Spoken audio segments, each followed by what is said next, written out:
This is question 17 of LSAT PrepTest 158 over at lawhub.lsac.org, and it's from the first logical reasoning section, section 2. As always, we've got our highlight tool selected, and we are going to identify the question task first by reading the stem. Which one of the following is an assumption required by the argument? So we just highlight an assumption, knowing that we need to find something that 100% must be true to believe the conclusion as presented. And if we can, we'll predict. But if we aren't able to do a prediction, we could also look at the negation test when we're down to 2 or 3. So we go to the paragraph first and know we have to highlight the conclusion as our first step. So to establish a human colony on Mars would involve assembling tremendous quantities of basic materials at the site of the colony. But because the cost of transporting such materials through space would be so high, it will not be economically feasible to colonize Mars.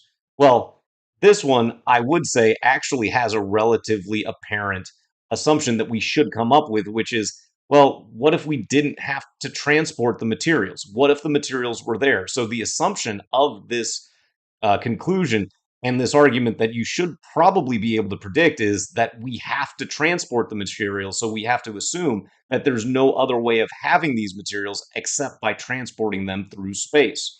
So moving to the answer choices and keeping our highlight tool selected so we can highlight reasons to eliminate as we go. Choice A states, only if the cost of transporting materials from Earth to Mars decreases will human habitation be established on Mars. Well, there's actually a really subtle term shift here that if you recognize it, you can eliminate A almost immediately. It doesn't say the cost of transporting such materials from Earth to Mars. You make that as an assumption yourself if you're not being careful. But there's nothing about transporting from Earth to Mars in the argument, so we can eliminate choice A almost immediately. Next, choice B, the cost of transporting basic materials through space is not expected to decrease in the near future. Well, what the expectation is, we don't know how that's even going to apply, whether the expectation proves to be true or not. So this needs additional information at the very best, and is certainly not something that absolutely must be true to believe the conclusion. Next, choice C, Earth is the only source of the basic materials that would be needed to establish human habitation on Mars. Well, once again, we established that this argument is not explicitly concerned with Earth at all, so we can eliminate choice C as soon as we see that word Earth.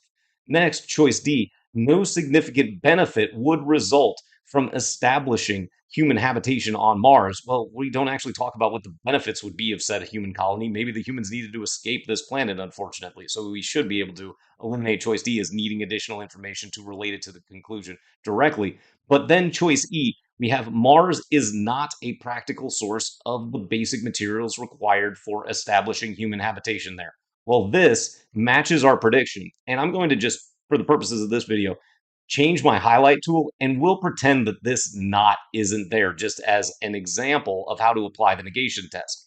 If we said Mars is a practical source of the basic materials required for establishing human habitation there, meaning Mars, well, then the argument falls apart because we no longer have to transport the materials through space, so you'd no longer believe the conclusion. And that's how the negation test works. But again, we probably don't need that to get to the correct answer of E on this question